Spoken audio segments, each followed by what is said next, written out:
In the sweltering summer of 1716, 14 of South Carolina's wealthiest plantation owners gathered for what they believed would be a routine business meeting at the Grayfield estate. None of them walked out alive. What authorities found 3 days later defied explanation. Charred remains arranged in a perfect circle around a massive coal furnace, their hands bound with iron shackles, their mouths stuffed with raw cotton. The only witness was a slave woman named Esperanza de Lima, found calmly sitting in the estate's kitchen, humming a Portuguese lullaby while methodically sharpening kitchen knives. When questioned, she spoke only one phrase in broken English: "Justice burns slower than coal, but burns complete." Colonial records of the incident were sealed by order of Governor Robert Johnson and remained buried in Charleston's archives for over 2 centuries. Tonight, we reveal the terrifying truth behind what became known as the Grayfield Massacre, a story of vengeance so methodical and brutal that it changed how the colony viewed its human property. Before we continue with the story of Esperanza de Lima and the night that shook colonial South Carolina to its core, take a moment to hit subscribe and ring the notification bell. Stories like this, buried by time and hidden by those in power, deserve to be told. And let me know in the comments what state you're listening from. Are there dark historical secrets hiding in your own backyard? Now, let's step back to 1716 and uncover how a woman considered nothing more than property orchestrated one of the most calculated acts of revenge in colonial American history. The story begins not with that horrific night, but 15 years earlier in Charleston, South Carolina. The year was 1701, and the colony was experiencing unprecedented prosperity built on the backs of enslaved Africans who worked the rice plantations along the coastal lowlands. Among the most successful planters was Edmund Grayfield, a second-generation colonist whose family had carved a 3,000-acre empire from the swamplands north of the Ashley River. Grayfield was cruel, even by the harsh standards of his time, standing over 6 feet tall with pale blue eyes that seemed to look through people. He earned a reputation for breaking slaves, both physically and mentally. Grayfield Estate was whispered about in the slave quarters throughout the region. It was said that slaves sent there either died within a year or emerged as hollow shells of their former selves. In September 1701, a Portuguese slave ship called the Santa Maria arrived in Charleston Harbor, carrying 180 souls from the coast of Angola.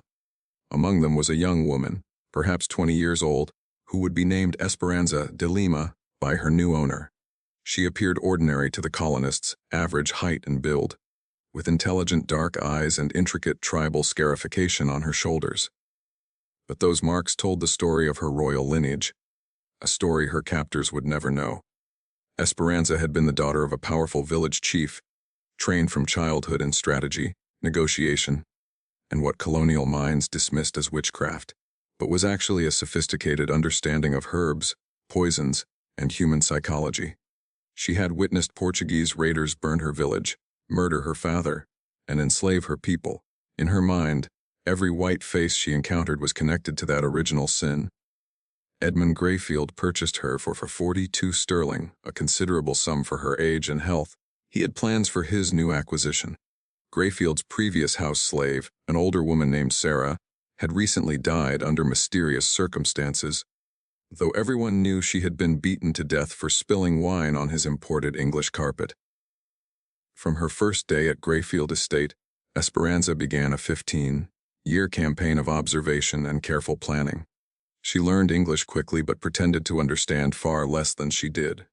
She watched, listened, and remembered every slight, every cruelty, every whispered name among the plantation elite. Grayfield Estate was more than a home. It was the unofficial meeting place for the Rice Council, a group of 14 plantation owners who controlled the colony's agricultural policies and, by extension, its political future. They met monthly to discuss rice prices, slave regulations, and how to maximize profits while minimizing oversight from London. They saw themselves as kings of their domains, answerable to no earthly authority. The 14 members of the council represented the most powerful families in the colony: Edmund Grayfield, the unofficial leader, William Pitton, whose plantation produced more rice than any other in the Americas; James Rutherford, who also served as a colonial judge; Marcus Sutton, owner of the largest slave trading operation between Charleston and Savannah, Henry Caldwell, whose political connections reached the governor's office, Thomas Harrington, a former British naval officer who ran his plantation like a military compound, and Benjamin Fairfax, whose family fortune dated back to the earliest colonial settlements, Samuel Kingsley, who specialized in seasoning newly arrived African slaves, Robert Fielding, known for his innovative torture techniques, Charles Warwick, whose plantation boarded 3 others and served as a nexus for information, Jonathan Critton, who maintained detailed records of slave breeding programs, David Norris, whose medical knowledge made him particularly effective at keeping slaves alive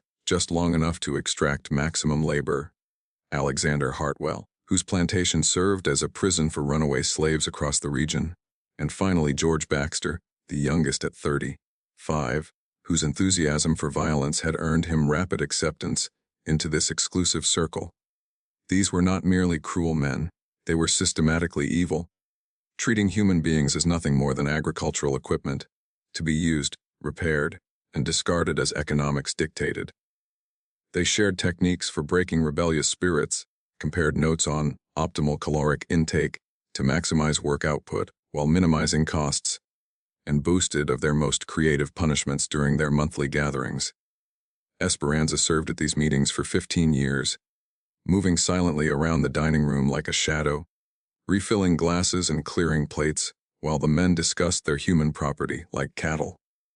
She overheard them laugh about families they had separated, debate the merits of whipping versus branding, and plan expansions that would require hundreds more slaves.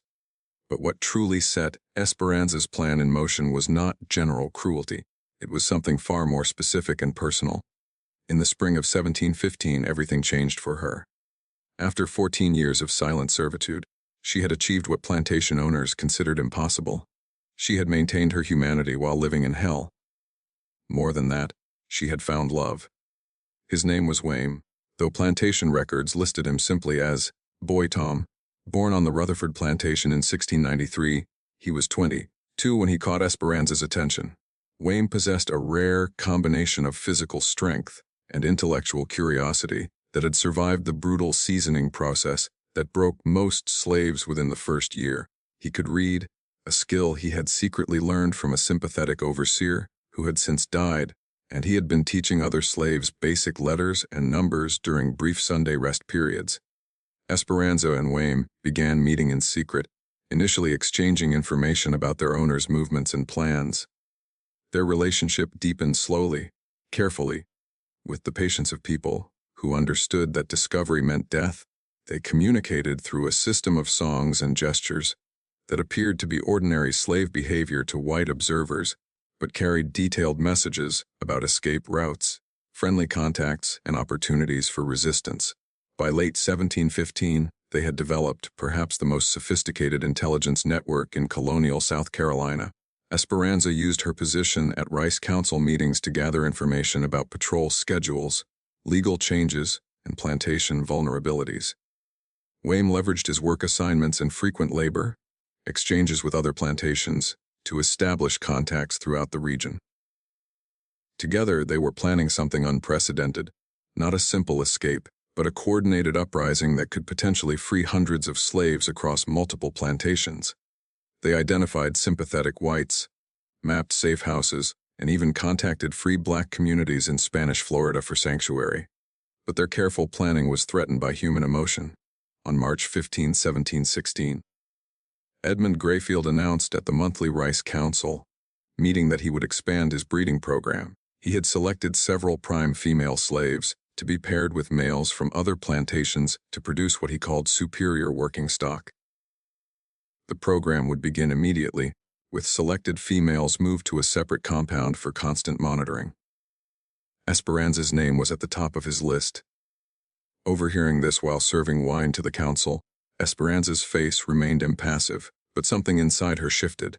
She had survived 15 years of slavery by holding on to hope, for freedom, for revenge, for a life as a human rather than property. Now Grayfield planned to reduce her to nothing more than a breeding animal. That night, she met Wayne at their usual spot, a fallen cypress tree deep in the plantation's rice fields. where the chorus of insects and nightbirds masked their voices. She told him about Grayfield's plan, and together they understood the consequences. Once she was moved to the breeding compound, their contact would end, their intelligence network would collapse, and their uprising would die before it began. Desperate, Wayne suggested they run that very night. He had a Spanish trader who could smuggle them to St. Augustine within a week. They could be free, start a new life, and perhaps help other slaves from relative safety. But Esperanza refused. "Running saves us," she told him in their native Portuguese, a language reserved for their most private conversations. "But it changes nothing for our people. These men will continue their evil. More ships will arrive, more families will be destroyed, more children will grow up as property." Esperanza had spent 15 years watching these 14 men make decisions that affected thousands of lives with casual cruelty. She had heard them laugh about separations, discuss torture techniques as if they were recipes, and plan expansions that would bring even more suffering to people who looked like her. "I have learned their patterns," she continued. "I know their secrets. I know when they are most vulnerable. We have one chance to send a message that will be remembered forever. One chance to make them afraid the way they make us afraid." Wayne understood what she was suggesting, and he was terrified. Not of death. Slaves lived with the constant threat of it, but of the systematic torture that preceded execution if they were caught. He had seen the punishments inflicted on slaves who dared to resist. They were designed to serve as examples, to crush the spirits of anyone who witnessed them. Yet he also knew Esperanza was right. Their planned escape would save only 2 lives while leaving the system intact. Her alternative was unthinkably dangerous, but it offered the possibility of something greater, a blow against slavery itself, one that might inspire others, or at least make slave owners reconsider their casual cruelty. For the next 2 weeks, they refined a plan that was part intelligence operation, part psychological warfare, and part tactical strike. Esperanza would use her access to the monthly Rice Council meeting to create an opportunity for devastating retaliation. Wayne would handle logistics, acquiring materials, establishing alibis for sympathetic slaves, and preparing contingency plans for every scenario. What they developed was perhaps the most sophisticated act of slave resistance in colonial American history, and it was grounded in a simple fact Esperanza had observed over 15 years. The Rice Council members, so confident in their absolute power, had become careless about personal security. The monthly meeting scheduled for June 23, 1716, would be their last. June 23 dawned with the oppressive heat that made South Carolina summers nearly unbearable, except for those who had grown up in equatorial Africa. Esperanza rose before sunrise, as she had every day for 15 years, and began her morning routine. But today was different. Today marked the culmination of careful observation, meticulous planning, and suppressed rage. The Rice Council meeting was set for 20:00 p.m., giving the 14 plantation owners time to arrive at Grayfield Estate and conduct preliminary business. These meetings typically lasted 4 to 6 hours, depending on the agenda and the amount of imported rum Grayfield provided for his guests. Esperanza had spent weeks studying past meetings, noting everything from seating arrangements to bathroom breaks to the timing of agenda items. She knew Marcus Sutton always arrived early for private business with Grayfield. She knew Benjamin Fairfax had a weak bladder, excusing himself roughly every 90 minutes.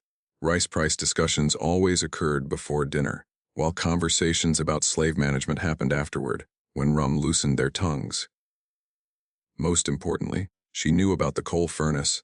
Grayfield Estate, built in 1695, had a massive kitchen designed to feed not only the main house, but also overseers, craftsmen, and domestic slaves. The centerpiece was an enormous coal-burning furnace imported from Britain at great expense. Unlike typical wood-burning fireplaces, this furnace could maintain extremely high temperatures for long periods, ideal for large-scale cooking. Standing nearly 8 feet tall and 4 feet square, built of fire brick and iron fixtures, it could reach temperatures exceeding 2,000 degrees F, hot enough to melt copper and silver. Grayfield took immense pride in it, often showing it to visitors as a symbol of his wealth and sophistication. What Grayfield didn't know was that Esperanza had spent months secretly studying the furnace, learning to control its temperature, maintain maximum heat, and manipulate airflow for specific conditions. She had also been gradually stockpiling coal in a nearby storage room, telling overseers it was for a planned expansion of cooking operations. 3 days before the meeting, Esperanza received devastating news that cemented her resolve. Wame had been sold. James Rutherford, needing additional field hands for a plantation expansion, had convinced Grayfield to sell him Boy Tom for 60 sterling. The transaction would occur immediately after the Rice Council meeting, with Wame transferred to the Rutherford plantation the following morning. When Esperanza learned of Wame's sale, she realized her window of opportunity was closing forever. In 3 days, she would lose the man she loved, be forced into a breeding program that would crush her spirit, and watch helplessly as the Rice Council continued its systematic brutalization of her people. The time for patience had ended. That evening, she met Wame for what they both knew would be the last time.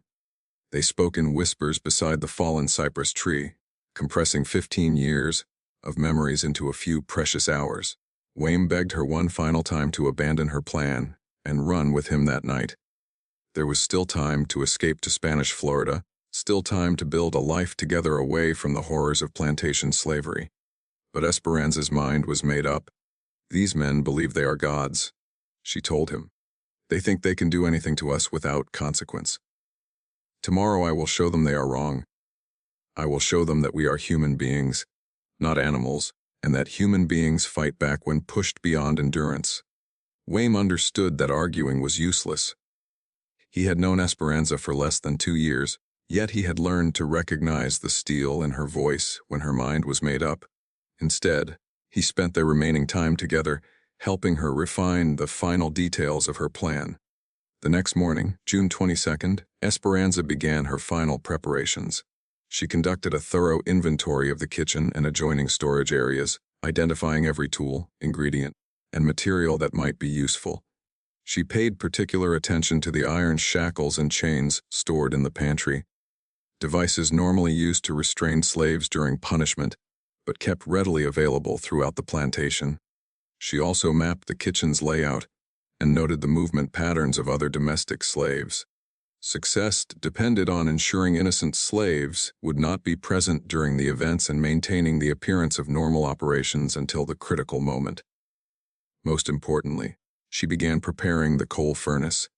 Starting at dawn, she fed coal into the furnace at carefully timed intervals, gradually increasing the internal temperature, while maintaining the appearance of routine cooking. By late morning, it approached peak operating temperature, ready to sustain maximum heat for several hours. The other domestic slaves noticed nothing unusual. Esperanza had always been quiet and methodical, and her preparations for the Rice Council meeting appeared identical to her routines for past gatherings. She cleaned the dining room, arranged furniture, prepared serving dishes, and set out the imported crystal glasses Grayfield used to impress guests. But hidden in the kitchen, arrangements were being made that would turn a routine business meeting into something far more sinister. By noon on June 23, 1716, the first Rice Council members began arriving at Grayfield Estate. Marcus Sutton, as always, was first, riding up the oak-lined avenue with the confidence of a man who owned over 800 human beings and considered himself answerable to no earthly authority. Esperanza watched from the kitchen window as he dismounted and handed the reins to a stable slave. At 53, Sutton was one of the older council members, his body showing decades of indulgent living. He was heavily built, with thinning gray hair and a red-faced complexion from too much imported rum. Yet his eyes remained sharp and calculating, the eyes of someone who had built a fortune by viewing human beings as commodities to be bought, sold, and exploited with maximum efficiency. Sutton's plantation specialized in what was euphemistically called seasoning, the brutal process of breaking newly arrived African slaves and teaching them to accept their condition as permanent. Resistant slaves were often sold to Sutton, who had perfected creative methods for destroying their will. Other plantation owners regularly sent him their problem slaves, paying premium prices for his services. Edmund Grayfield greeted Sutton at the front door, with the elaborate courtesy plantation owners reserved for each other, while treating their slaves like livestock. The two retired to Grayfield's private study to discuss sensitive matters, new techniques for controlling slaves, and strategies for lobbying the colonial government to reduce restrictions on slave importation. Over the next hour, the remaining 12 members arrived in small groups, their carriages and horses creating a traffic jam around the circular drive at the main house.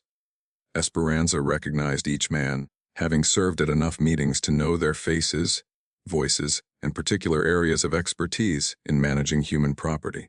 William Peaton arrived with his usual retinue of armed overseers, a precaution adopted after a recent slave rebellion on his plantation.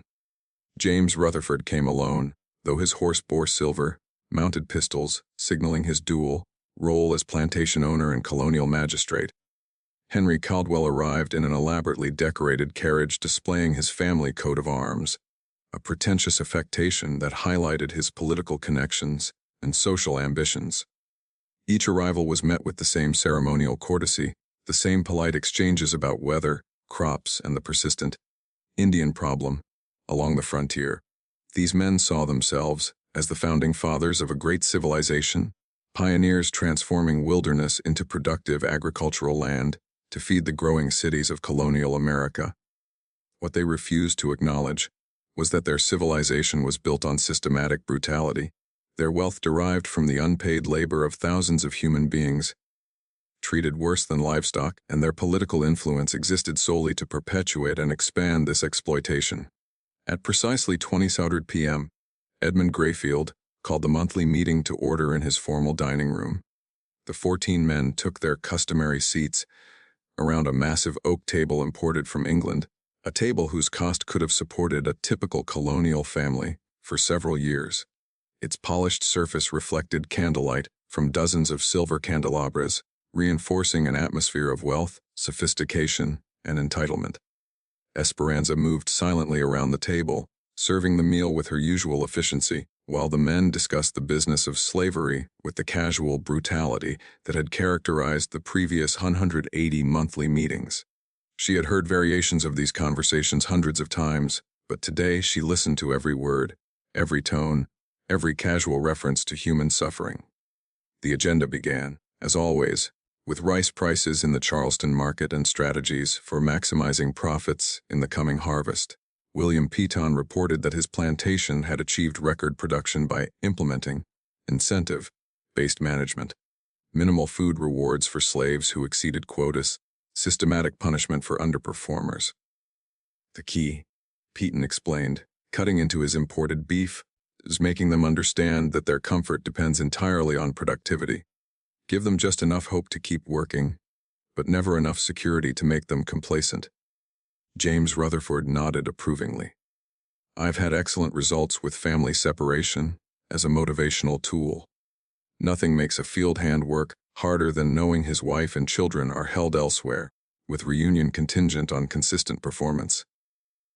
The conversation continued in this vein for nearly an hour, each man sharing techniques to extract maximum labor while minimizing food, housing, and medical expenses. They discussed breeding programs with the clinical detachment of cattle ranchers, compared punishment methods like craftsmen, sharing professional secrets, and celebrated innovations in human degradation.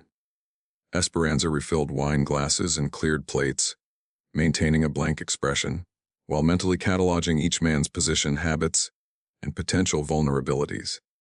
As the formal agenda ended and conversation turned informal, the men began revealing the true depths of their cruelty. Marcus Sutton described a new torture device from the Caribbean, a metal cage barely large enough for a human, suspended in full sunlight, capable of cooking rebellious slaves to death over several days. Samuel Kingsley boasted of his latest breeding experiment, forcibly pairing selected slaves to produce stronger, more obedient field hands. But it was George Baxter, the youngest member, who provided the final catalyst for what was about to unfold.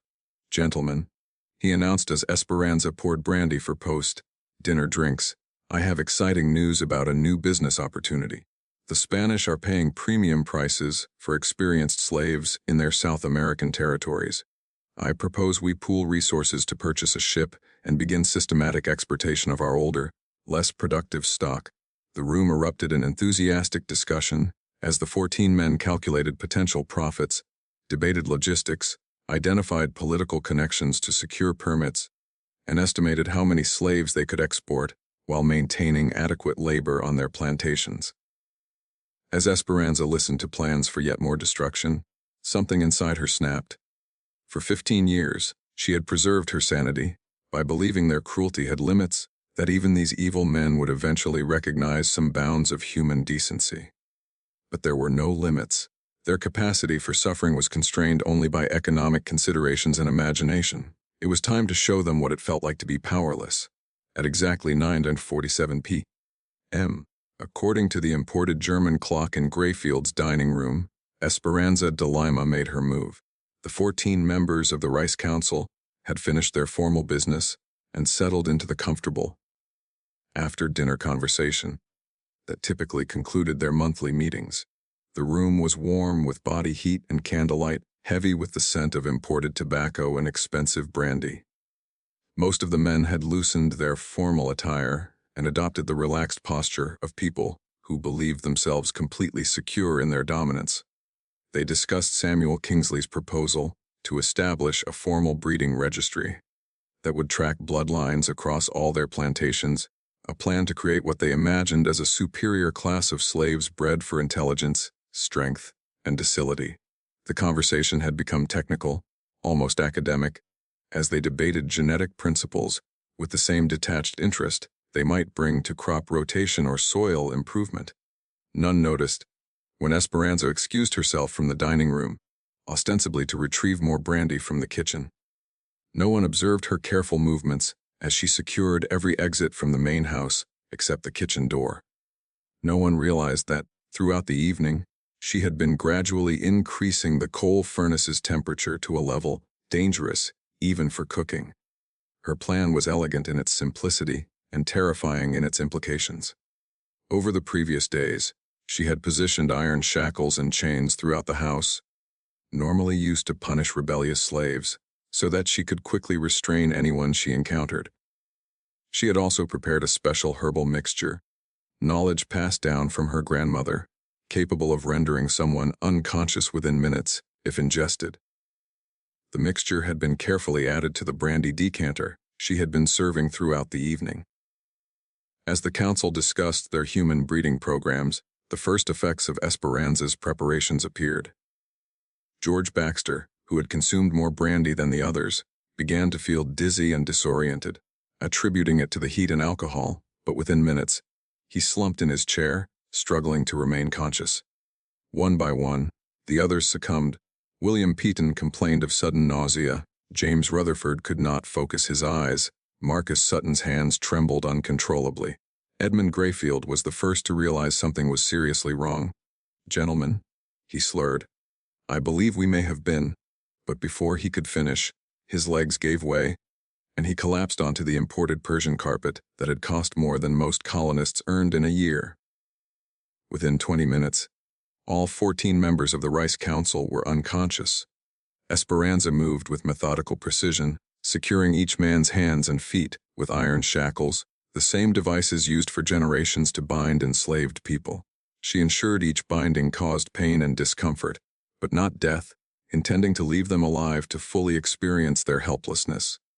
As she worked, she whispered to each man in Portuguese, Spanish, and broken English, sometimes explaining her actions, sometimes recounting specific cruelties she had witnessed, sometimes simply expressing 15 years of rage.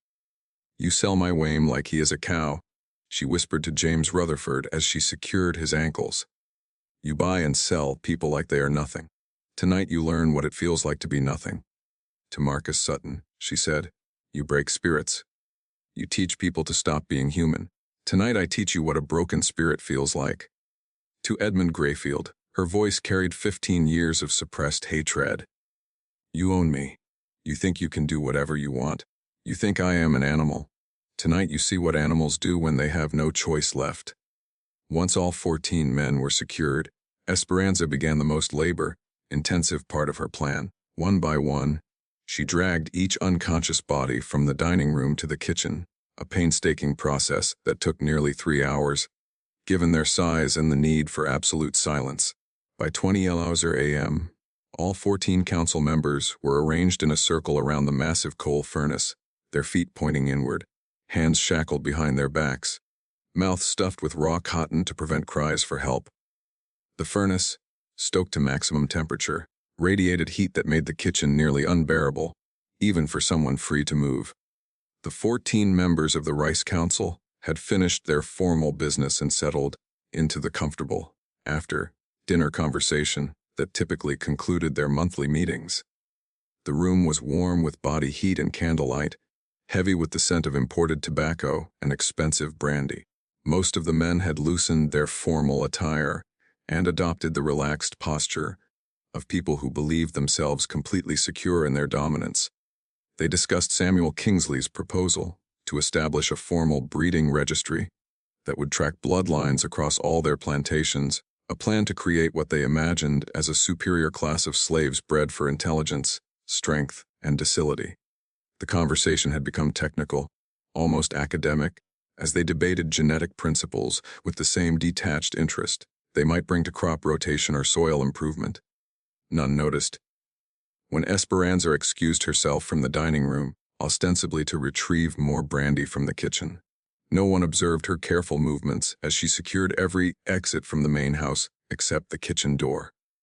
No one realized that, throughout the evening, she had been gradually increasing the coal furnace's temperature to a level dangerous even for cooking.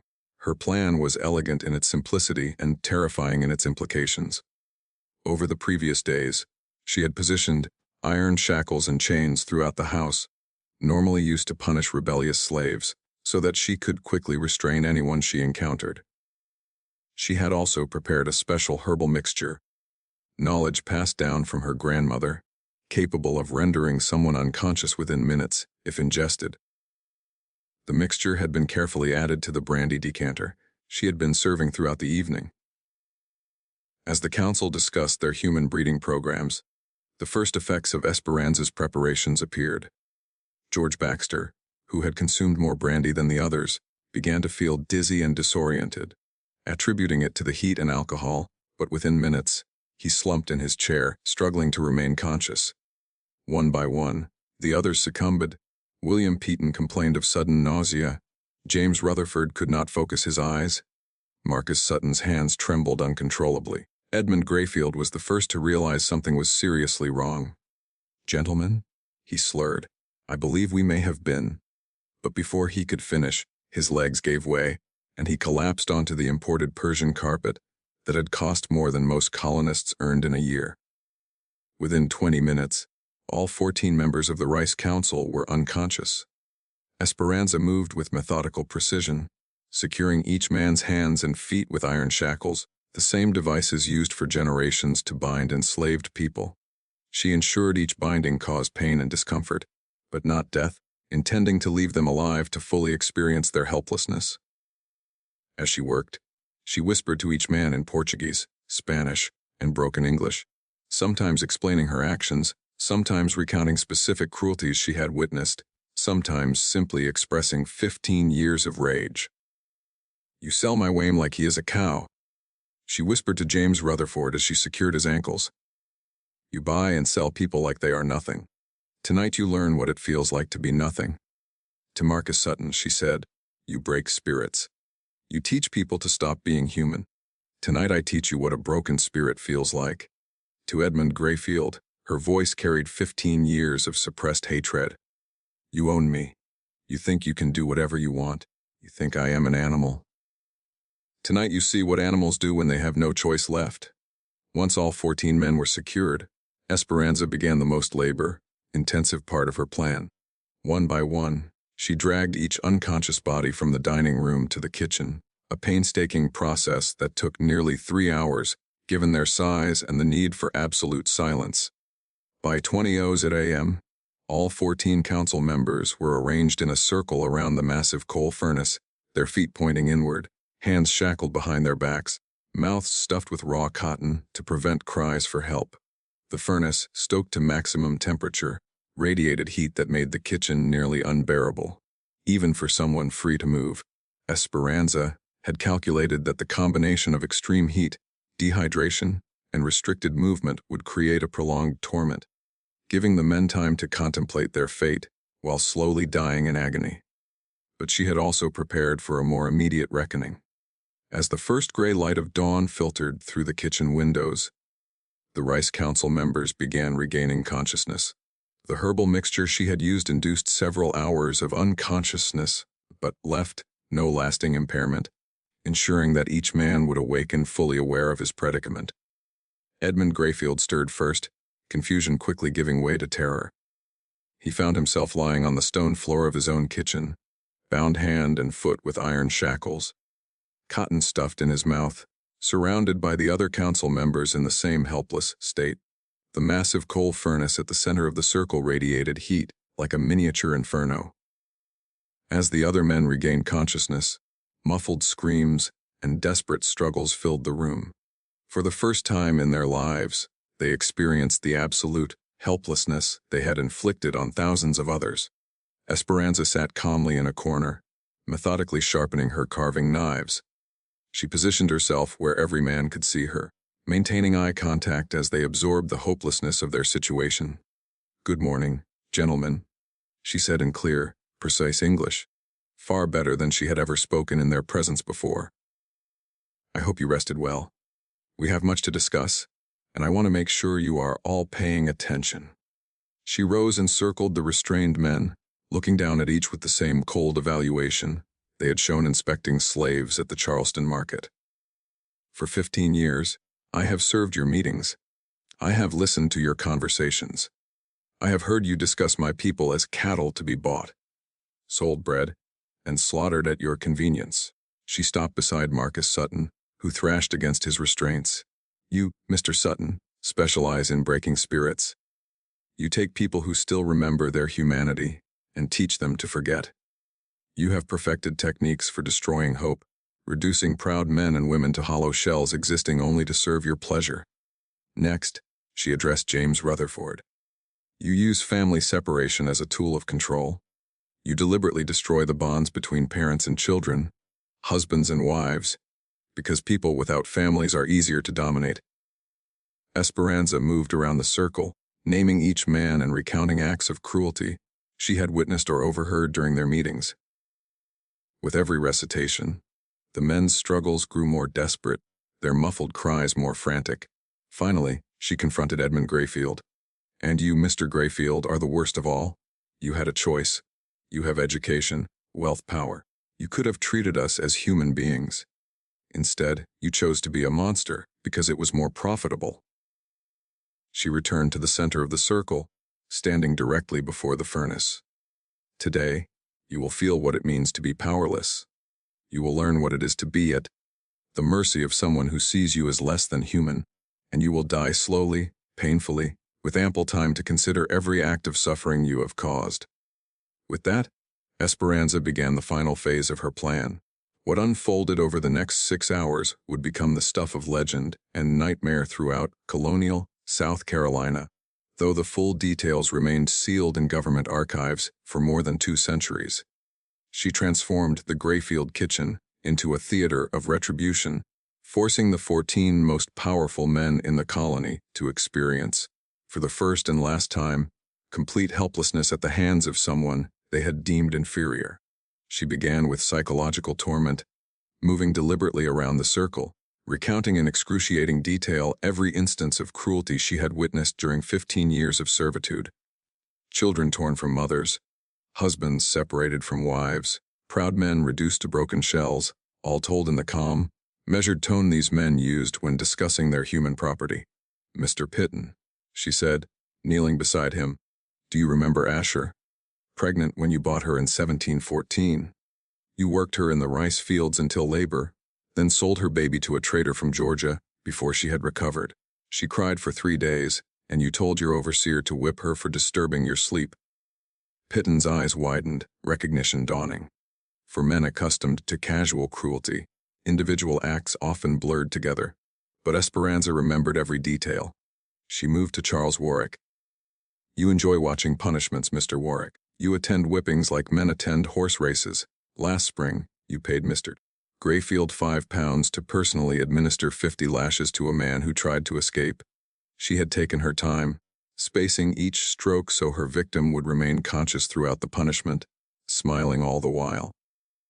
The heat from the coal furnace became unbearable, sweat mingling with tears on the restrained men, darkening their expensive imported clothing. Signs of heat exhaustion appeared quickly: rapid breathing, flushed skin, glazed eyes, the precursors to collapse. But Esperanza was far from finished. From Edmund Grayfield's study, she retrieved a leather-bound ledger, the same record of purchase, sale, and breeding of human beings. She opened it at random, reading aloud in the flat, emotionless tone the men themselves used when discussing business. April 12, 1715. Sold boy named Caesar, age 14, to Rutherford Plantation for breeding purposes. 45 lb sterling. Mother became unmanageable after separation. Recommend immediate sale or disposal. June 3, 1715. Female named Rebecca died in childbirth.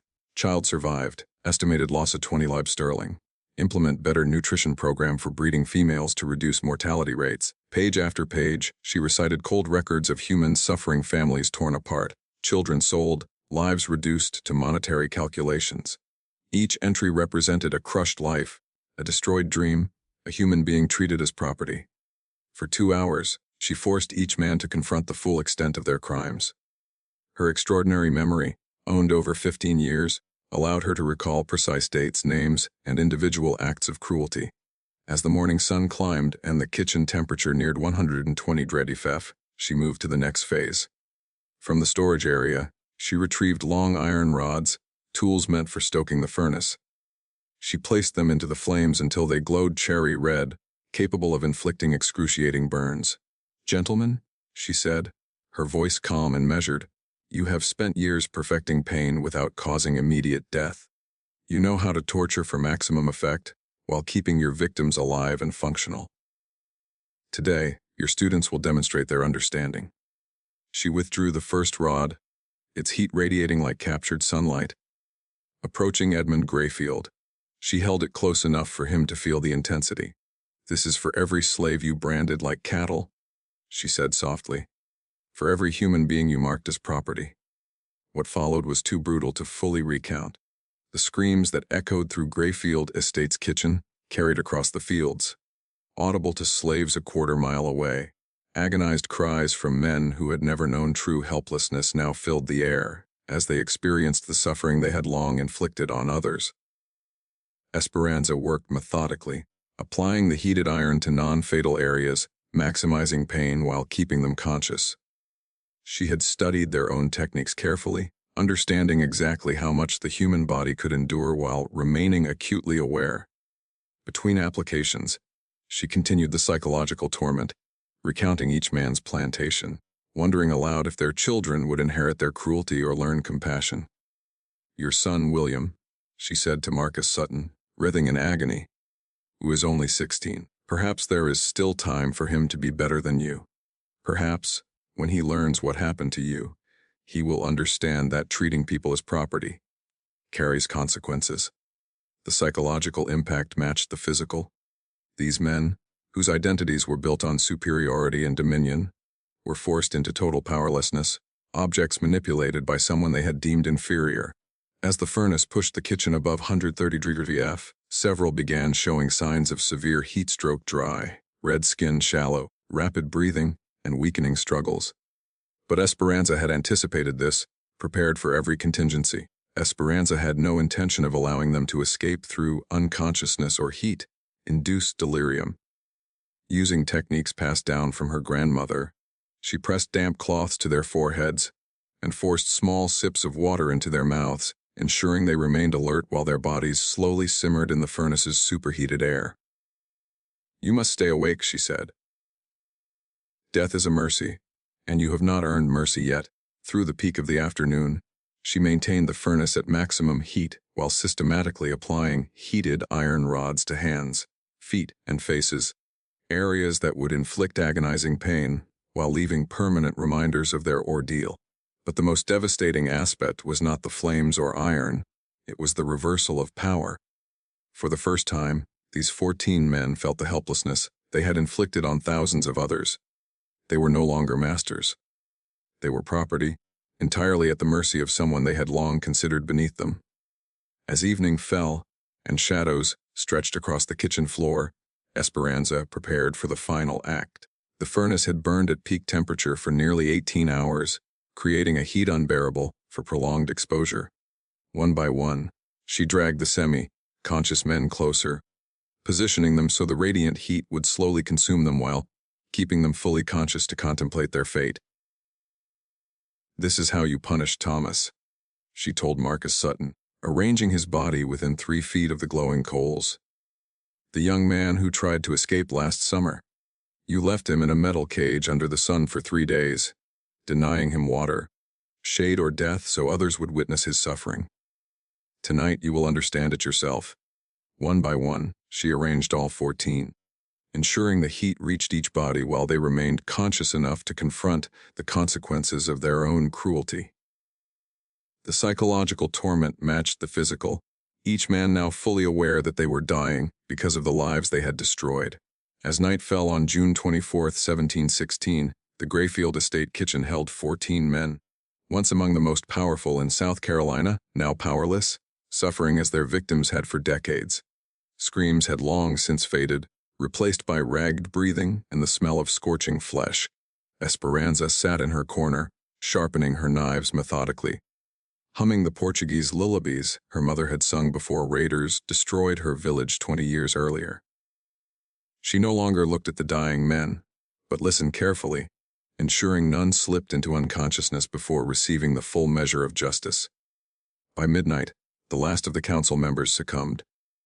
Edmund Grayfield, fortified by years of comfort and medical care denied to his slaves, whispered his final plea, "Please, I can give you money, freedom, whatever you want."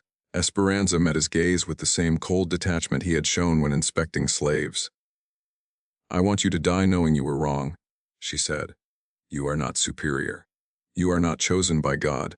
You are not a natural master.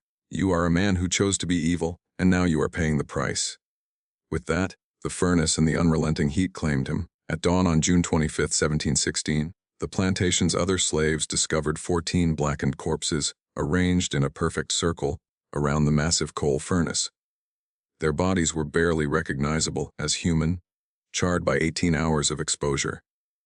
Esperanza de Lima sat calmly at the kitchen table, sharpening her carving knives and humming a haunting melody, showing no sign of fatigue despite orchestrating and witnessing one of the most calculated acts of vengeance in colonial America.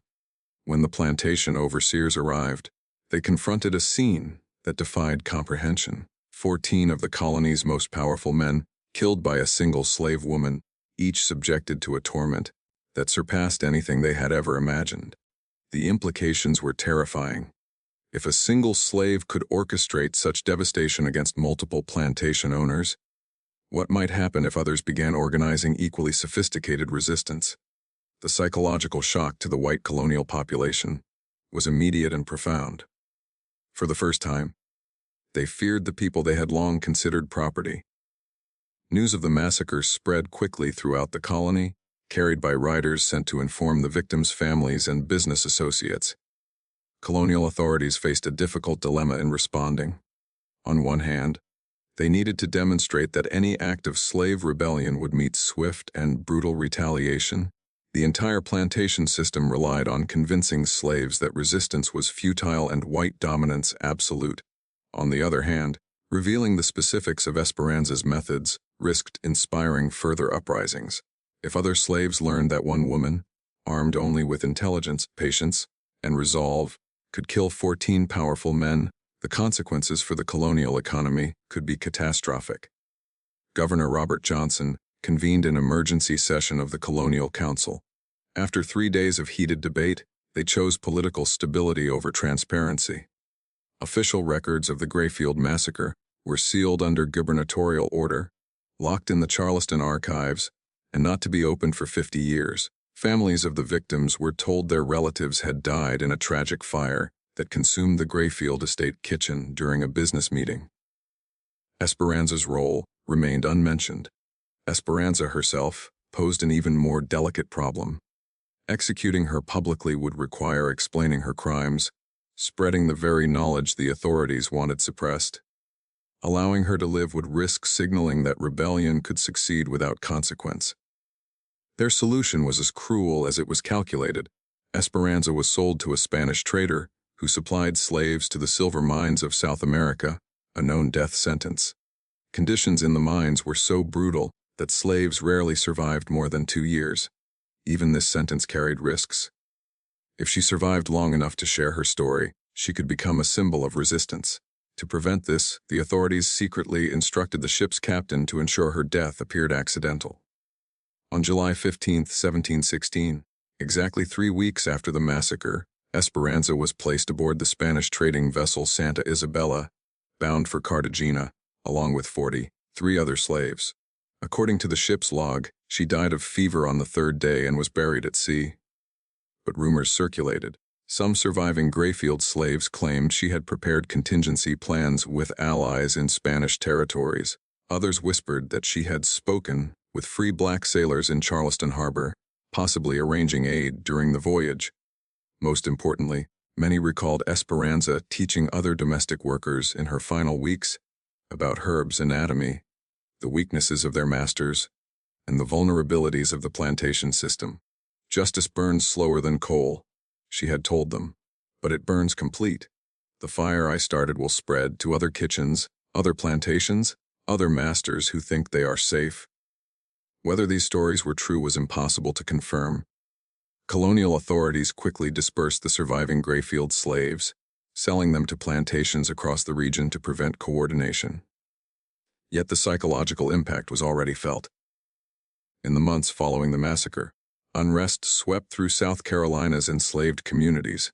While there were no further mass killings like Esperanza's, plantation owners reported an unprecedented series of smaller, suspicious incidents that suggested organized resistance: kitchen fires, mysterious livestock deaths, accidents affecting overseers at critical moments, missing tools and weapons appearing in strange locations, and slaves demonstrating knowledge of their owners, private habits, business dealings, and family matters that far exceeded what their duties should have revealed. The seeds of fear had been planted, and colonial authorities realized, too late, that the old systems of absolute control were no longer unchallenged. It was as if a hidden intelligence network had emerged across the plantation system, with information flowing freely between estates that had previously been isolated. The psychological impact on the white colonial population was immediate and profound. Plantation owners who had once moved through their lands with casual confidence now traveled under armed escort and avoided predictable routines. The monthly Rice Council meetings, once central to coordinating the region's plantations, were suspended indefinitely. No one wanted to gather in large groups that might make them targets for revenge. Some owners began altering their treatment of slaves, not from morality, but from fear. If enslaved people were capable of the level of planning and execution Esperanza had displayed, maintaining loyalty through slightly improved conditions became a pragmatic investment in personal security. Others, however, doubled down, imposing harsher punishments and stricter controls. These plantations experienced a rise in escape attempts, work slowdowns, and mysterious accidents, evidence that terror alone could not ensure compliance. The colonial government responded with new laws restricting slave movement, banning gatherings of more than 3 slaves without white supervision, and imposing severe penalties for possession of potential weapons. Enforcement, however, was inconsistent across the sprawling plantation system, and in many cases, the restrictions drove slave organization further underground, fostering more sophisticated forms of resistance.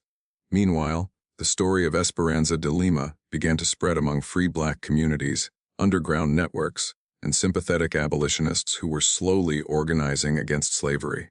Her name became a symbol of defiance, inspiring acts of rebellion across the colonies. Historians would later debate whether the Greyfield massacre was an isolated act of vengeance or the spark of a broader pattern of resistance that eventually contributed to the collapse of the plantation system. Official records remained sealed, but circumstantial evidence suggested her actions had inspired copycat incidents throughout the South. In 1739, 23 years after the massacre, The Stono Rebellion erupted in South Carolina, the largest slave uprising in colonial American history. Though direct links to Esperanza could not be proven, some of the rebellion's leaders had worked on plantations connected to the Rice Council network. The rebellion was suppressed, yet it confirmed that the psychological impact of the Grayfield massacre endured. Enslaved people had learned that their masters were not invulnerable, that careful planning could overcome superior numbers and weaponry, and that resistance could succeed even against daunting odds. As the decades passed, and the American Revolution reshaped the political landscape, Esperanza's story became part of the oral tradition, sustaining enslaved communities through the darkest times.